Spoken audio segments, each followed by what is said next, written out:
Matarse es un acto de rebelión contra Dios y un rechazo del regalo de la vida. A los 25 años él entendía que ya su vida se había acabado. Se cansan. Porque tenía que empezar desde cero. Y ya el liderazgo en la iglesia sufre. Y cómo cuando nos levantamos queriendo servir a Dios de verdad y de corazón, cómo el enemigo se ensaña contra nosotros y nos hace, no pierde tiempo en hacernos pensar que somos menos, en hacernos creer que por nuestras debilidades ya Cristo nos ha desechado.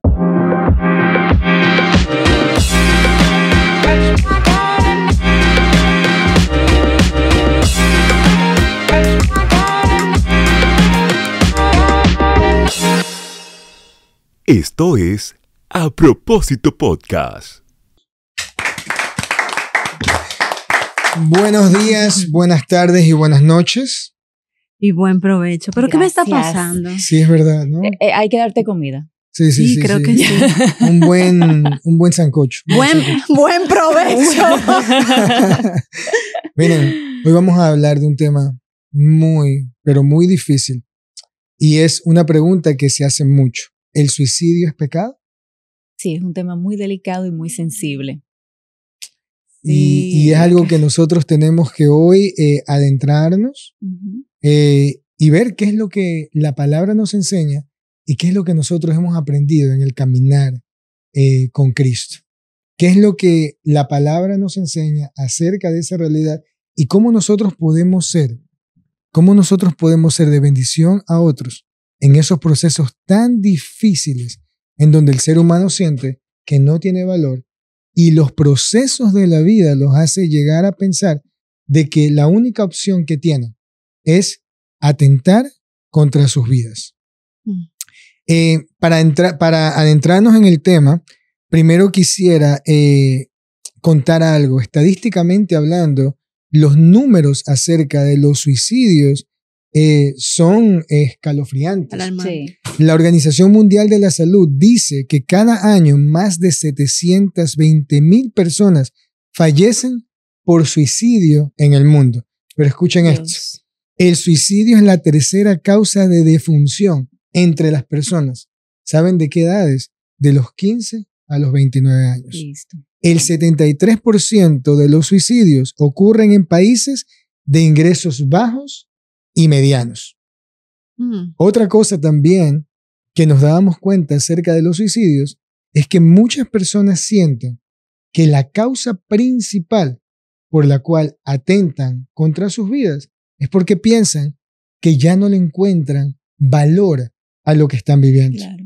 Que ya sienten que, sinceramente, vivir ya es algo tedioso, que ya no tienen el valor, que las personas han perdido esa necesidad de poder entender que en Dios podemos encontrar nuevos comienzos. ¿Sabes Sí, que es también un la acto de presión social desesperación. está llevando mucho al suicidio? Sí. El yo no soy suficiente. Hay otros mejores que yo. ¿Y para qué estoy aquí? En los jóvenes se está dando mucho ese caso. Así es. Sí, es un acto de desesperación que los lleva a eso. Y hay muchas causas, entre esa que tú acabas de mencionar, que es una influencia externa que te está haciendo dudar de ti mismo. Y están también los casos de trastornos mentales. También. Que según los estudios, más del 90% de los suicidios son causados por trastornos mentales. Sí, Depresión, ansiedad, traumas, adicciones a sustancias, son algunos, por mencionar algunos, de lo que te pueden llevar a tomar esa decisión tan lamentable. El tema Así también de los asuntos pasionales también está haciendo que el suicidio se incremente. Porque hay en temas de violencia intrafamiliar, se están dando muchos casos en donde o el hombre o la mujer, que anteriormente era mucho el hombre, pero también ya lo está haciendo la mujer, hace un barrido o que por celos o por una situación con la pareja acaba con la vida del hijo o los hijos y con el de ella. Entonces hay mucho tema con eso que claro que también tiene un inicio de un tema mental. Sí, Pero hay un trasfondo. problema. En esos casos definitivamente hay un trasfondo de estado mental no estable. Exactamente. Yo he escuchado a una joven que decía yo creo que ya no vale la pena vivir. Y cuando le pregunté, ¿por qué piensas de esa manera? Dice, porque a los 18 años siento que no tengo propósito. Uy. Y uno dice, ¿cómo puede ser posible que un joven a los 18 años sienta que no tiene propósito cuando está en el proceso de encontrarse con ese propósito? Y cuando hablo acerca de propósito, hablo grave. Exactamente, exactamente. Señores, ¿ustedes se han dado cuenta que ahora los jóvenes tan temprano ya no le encuentran? Como que para todo es una... Yo conversé con un joven, él tiene alrededor de unos 25, 24 años. Y él me hablaba del tema de comenzar de cero. Y él decía que para él era imposible, porque él tenía toda una vida, empezar de cero. Yo le dije, mi amor, tú tienes 25 años. Está empezando. ¿Qué me dejas a mí? Que a esta hora, y yo no tengo vuelta atrás. O sea, yo no me imagino. O sea, cuando tú tienes toda una vida haciendo algo y de repente como que... Es que sociológicamente la vida va muy rápido. Ahora la juventud quiere todo para mañana, ayer, perdón. Quiere todo para de una vez. Sí. Entonces, incluso hasta las carreras profesionales han cambiado. Antes tú ibas a la universidad a estudiar, qué sé yo, ingeniería civil, administración de empresas, ya ahora ser influencer es una carrera. Sí. Y te genera, monetariamente, te genera un ingreso rápido, podríamos decir. No, y cuando tú quieres ser profesional, tú no quieres que dure tanto. Tú estás eligiendo carreras de 2 años. Que tú dures 5 años estudiando. Tú quieres algo que en 2 años ya tú tengas un título y que puedas empezar a trabajar y que te empieces a generar. De hecho, me ha sorprendido, me enteré en estos días de que los currículums hoy en día, si ven que tú tienes más de 2 años trabajando en una empresa y que tú no has cambiado, ya eso se ve hasta mal.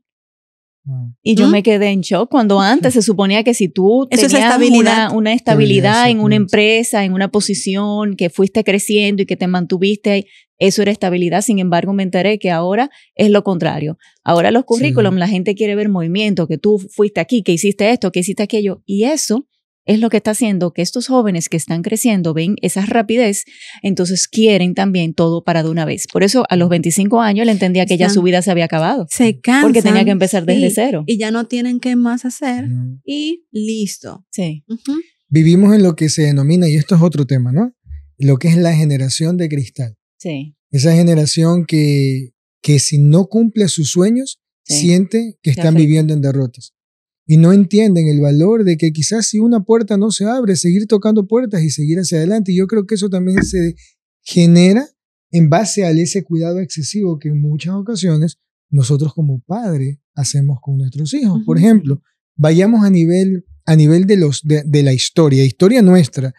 Nosotros vemos a nuestros padres. Ellos tuvieron que echar para adelante con los recursos que tenían.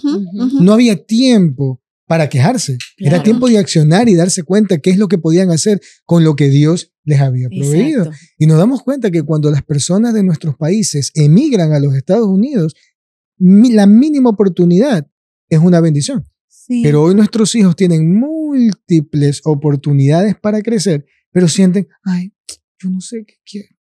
Yo no sé qué quiero, y ese yo no sé qué quiero los lleva a sentirse abrumados por el exceso de oportunidades que tienen, en vez de ver como bendición la oportunidad de elegir qué quieres y debes hacer.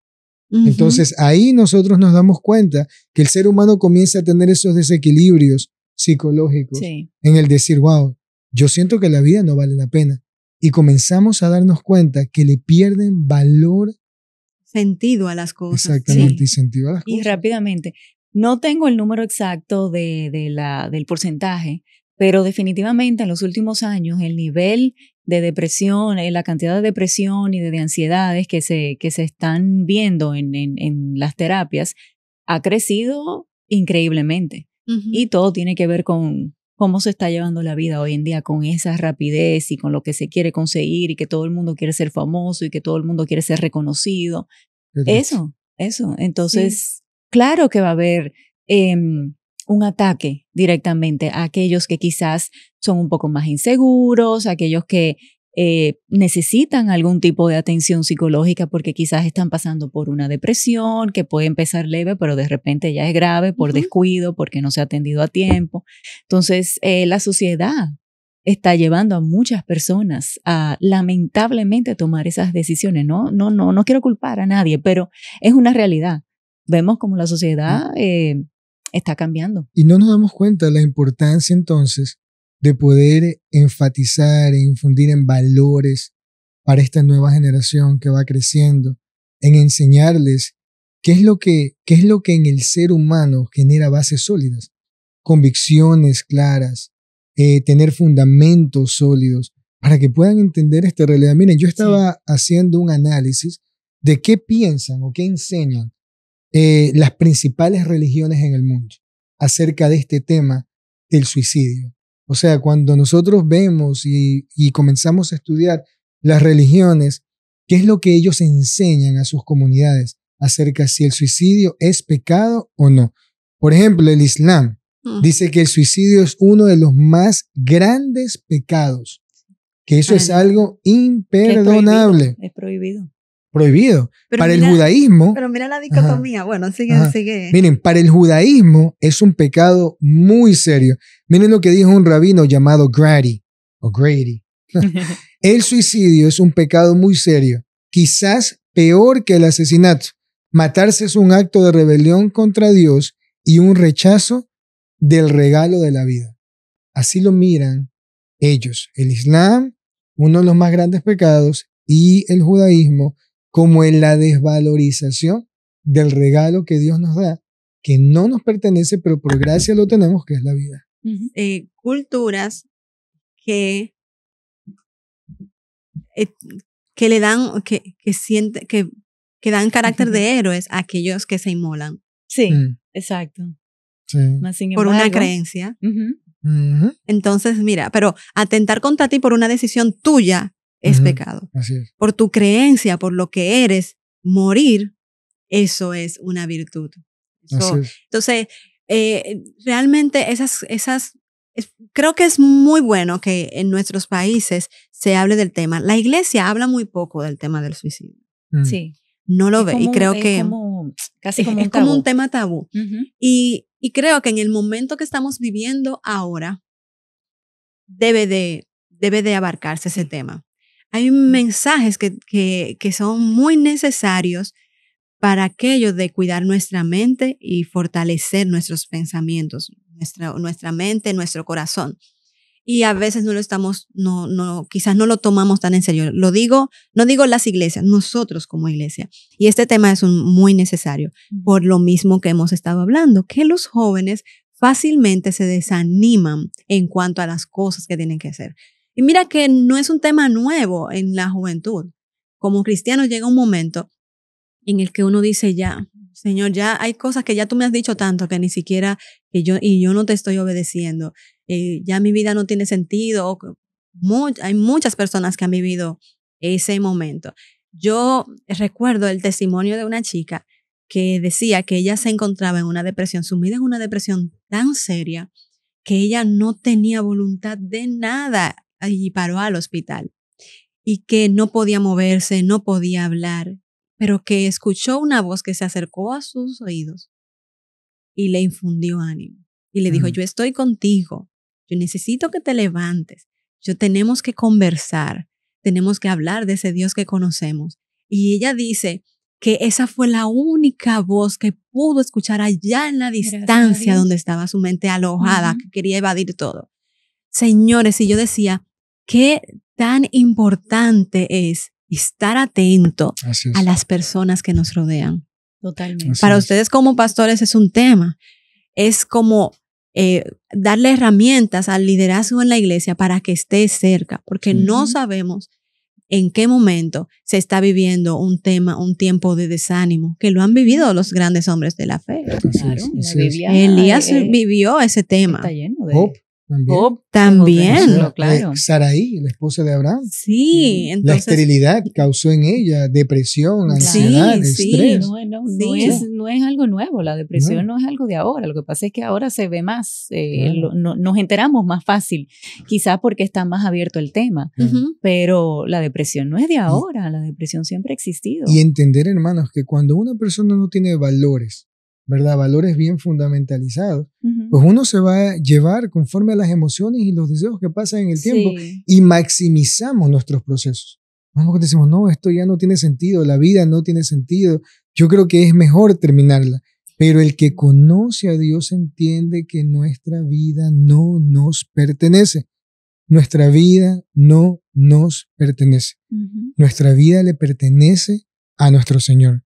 Primera de Corintios capítulo 6 versículos 19 al 20 dice lo siguiente. Comienza con una pregunta.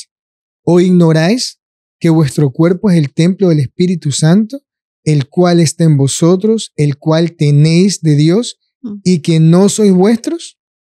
¿Por qué habéis sido comprados por precio? Glorificad pues a Dios en vuestro cuerpo y en vuestro espíritu, los cuales son de Dios. Pregunta, ¿a quién nosotros le pertenecemos? A Cristo. ¿A quién le pertenecen nuestros cuerpos? A Cristo. A Cristo. ¿Quién nos dio la vida? El Dios. ¿Y quién puede quitarla? Solamente Él. No tenemos autoridad ni con nuestra vida. Todo lo que somos le pertenece a Cristo Jesús. Todo lo que somos le pertenece al Señor.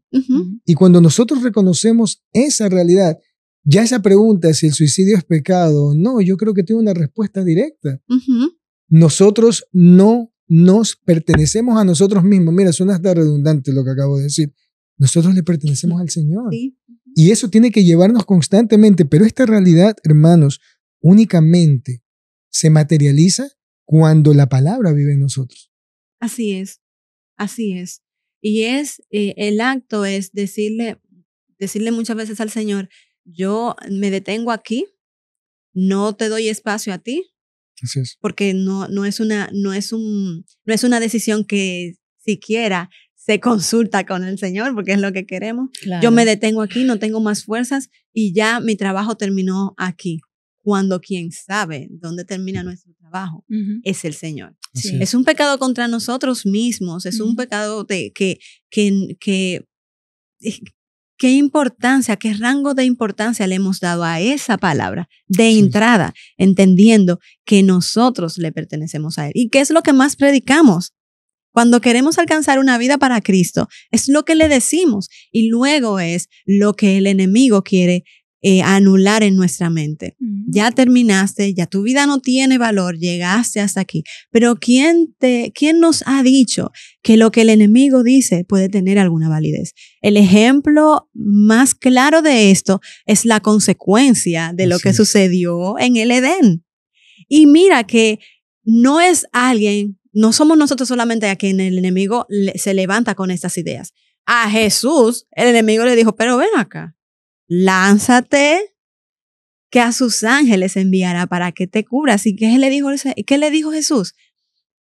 Dice la misma palabra, no tentarás al Señor tu Dios. O sea, el enemigo lo hizo con Eva, lo hizo en el huerto, lo hizo con Jesús, pero yo lo que siempre voy a recomendar, aunque en esos momentos lo que menos queremos es volver a la palabra, porque si nos damos cuenta, cuando nos desanimamos, lo menos que queremos es abrir el libro que nos confronta, que es la palabra de Dios. Entonces, cuando nos ha alejado el enemigo por completo y desanimado de lo que dice la palabra del Señor, entonces empieza a hacer maquinaciones en nuestra cabeza. Miren, a quienes nos escuchan o a quienes nos ven y nos escuchan, yo sé que es difícil. Yo lo sé. Como cristianos, los que estamos aquí en esta habitación hemos vivido ese momento. Es difícil levantarnos sin fuerza y agarrar la palabra. Sí. Pero cuando tú sientas que no quieres volver a ella, mira, hazte la obligación y vuelve y abre el libro. Aunque cuando lo abras leas crónicas, pero vuelve al libro y te digan las familias, aquello, quién es hijo.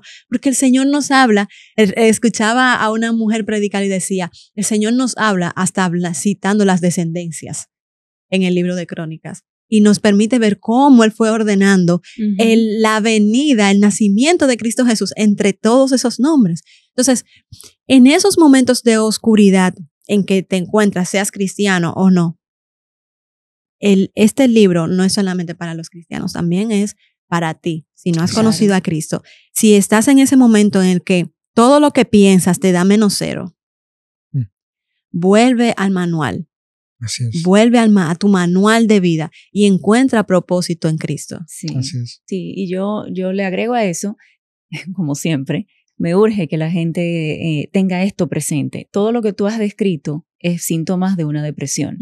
Si estás teniendo esos síntomas y tienes la oportunidad, busca ayuda profesional, porque tenemos que recordar que, en mi entender, no sé, quizás estoy equivocada, pero mi parecer es que definitivamente hay una influencia de entidades, ¿verdad? Espirituales, pero el cerebro es un órgano. El cerebro se enferma igual como se enferma el corazón, como se enferma el riñón, como se enferman los pulmones, no, es un órgano. Por ende, cuando tú tienes síntomas como lo que tú estás describiendo de una depresión grave, donde ya tú sientes que tu vida no tiene ningún tipo de valor, estás en una depresión muy profunda y necesitas buscar ayuda. Tienes que ir donde un profesional. Si eres de la iglesia, y ojalá que aunque no lo sea, que busque también ayuda de algún pastor, de algún ministro, si no eres parte de la iglesia. Y si lo eres, busca a aquellos pastores, aquellos que están más maduros en la fe. Complementa tu ayuda profesional con la ayuda espiritual, porque yo entiendo que ambas se necesitan. Porque el Señor permitió que existan psicólogos, psiquiatras y médicos, por algo es. Entonces tenemos que tener eso muy claro, porque te voy a decir una cosa. Como cristiano, tú puedes estar en una depresión y quizás por el hecho de que ya tú conoces de la palabra, tú misma te puedes decir, tengo que ir a la palabra. Pero hay veces que no tienes ni siquiera la fuerza de llegar a ese punto. Sí, y hay veces que también tú o no eres cristiano, no conoces, entonces es muy fácil para uno decir así, coge la Biblia y lee, vuelve. Pero tú necesitas una ayuda. Sí. Tú necesitas, porque esas sustancias químicas en tu cerebro no están funcionando de la manera correcta. Por ende, necesitas algo que te los regule. Y en ese momento que se está regulando, a la vez complementamos con la palabra. Buscamos ayuda la profesional y buscamos ayuda de nuestros pastores. Así es. Miren, ella hablaba acerca, decía, bueno, eso que genera ese sentir. Hermanos, y yo creo firmemente lo que dice la palabra. Cuando sentimos esa vocecita que nos dice no sirves, no vales la pena, lo mejor que puedes hacer es terminar con tu vida, porque eres una persona insignificante, sin valor. Y yo me apego a lo que la palabra me enseña. Juan capítulo 10, versículos del 10 al 11, nos dice Jesús, el ladrón no viene sino para hurtar y matar y destruir. Y ahí nos trae esperanza Jesús. Y dice, yo he venido para que tengan vida y para que la tengan en abundancia. Yo soy el buen pastor y el buen pastor su vida da por las ovejas. Hermanos, el enemigo anhela y desea que tú atentes con tu vida. ¿Sabes por qué? Porque él es el único que ya tiene una sentencia firme. Sí. Su final está marcado. Él ya no tiene oportunidad de salvación ni de perdón. Pero el enemigo sabe, hermanos y hermanas, que en el momento más crítico de tu vida, en ese momento de depresión, en ese momento de ansiedad, cuando tú te arrodillas y le dices, Señor, perdóname, el perdón de Dios llegará.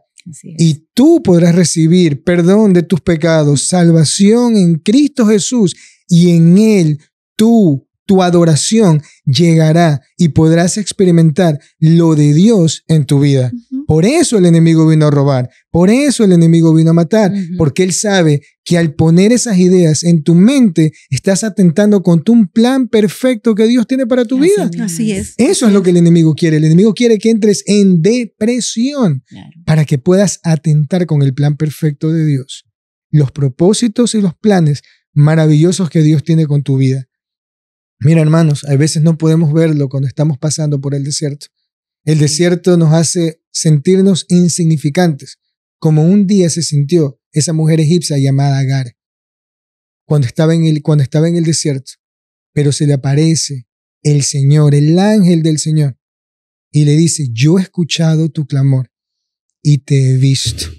Y en ese momento ella dice, ahora sé que estoy delante del Dios que me ve. Hermanos, no hay nadie insignificante para Dios. Y no hay, escúchame hermano y hermana, no hay pecado más grande que sorprenda al Señor. Cristo, Jesús, viene a nuestro encuentro y Él reconoce que el enemigo quiere matarnos, robarnos y destruirnos, pero Él ha prometido, yo soy el buen pastor y yo amo a mi creación y yo doy vida, doy esperanza y doy perdón. Así es. Mira, tú hablando, me llegó un mensaje que me llega todos los días de la palabra diaria. Oye, la que me llega hoy. Parece que alguien tiene que escuchar esto. Lo que hoy duele como una herida, mañana se convertirá en una página de esperanza. En las manos de Dios nada se desperdicia. Él toma tu dolor y lo transforma en fuerza, en carácter, en vida nueva y en un futuro lleno de propósito. Sí. Primera de Pedro 5:10 dice, y después de que ustedes hayan sufrido un poco de tiempo, Dios mismo, el Dios de toda gracia, que los llamó a su gloria eterna en Cristo, los restaurará, los hará fuertes, firmes y estables. Me llegó ahora. Qué lindo eso. Parece que, no sé, un mensajito para alguien. Qué lindo. De reflexión. De reflexión. Sí. Miren, dile, hermana. No, hermano, no lo voy a decir. Miren, yo les voy a abrir mi corazón. Yo les voy a abrir mi corazón y les voy a contar una historia de alguien que es de aquí. Había una joven que yo estimo mucho, que yo amo mucho.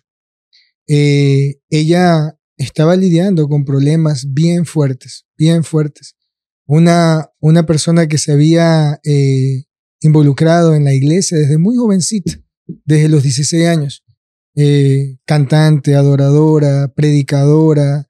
Ella era una mujer que vivía el evangelio y llevó a toda su familia al conocimiento de Jesús. Pero en un momento de su vida se alejó de todo y comenzó a vivir temas bien complicados, bien difíciles. Y la iglesia, en vez de ser el soporte, la alejó por los procesos que estaba viviendo. Y ciertos familiares de ella le dieron la espalda porque en vez de mostrar empatía en el proceso, maximizaban y señalaban el pecado.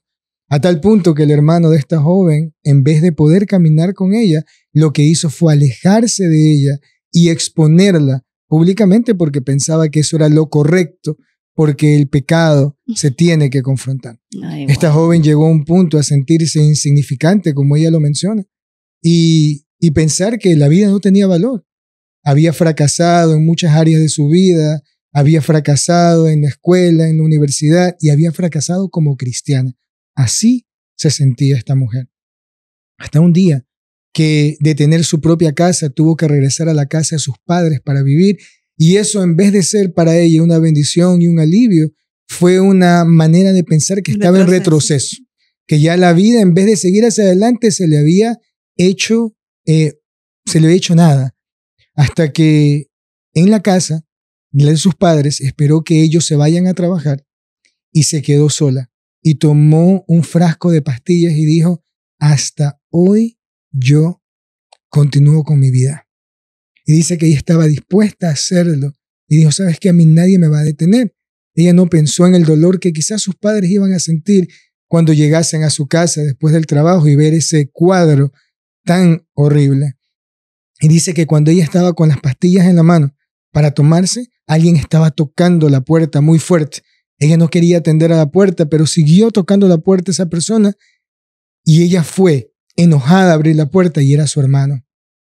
Cuando el hermano la vio, él no sabía lo que ella quería hacer, pero dice ella que su hermano la abrazó y le dijo, perdóname por no entender que estás pasando un proceso y que Dios te ama. Él se fue, ella cerró la puerta y regresó otra vez a tomar sus pastillas cuando escuchó una voz interior que le dijo, tú eres templo de mi espíritu. Eso a ella le hizo temblar.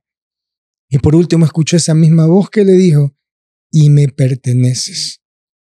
Eso fue un antes y un después en esta joven, porque entendió que el enemigo viene efectivamente a tratar de destruirnos, a maximizar nuestro pecado y en muchas ocasiones a usar a esas personas tan cercanas tuyas para hacerte sentir insignificante, pero el mismo Dios llegó al rescate de esta mujer y le enseñó que la única razón por la cual no podía atentar contra su vida, porque ella no era dueña de esa vida, era Cristo en ella.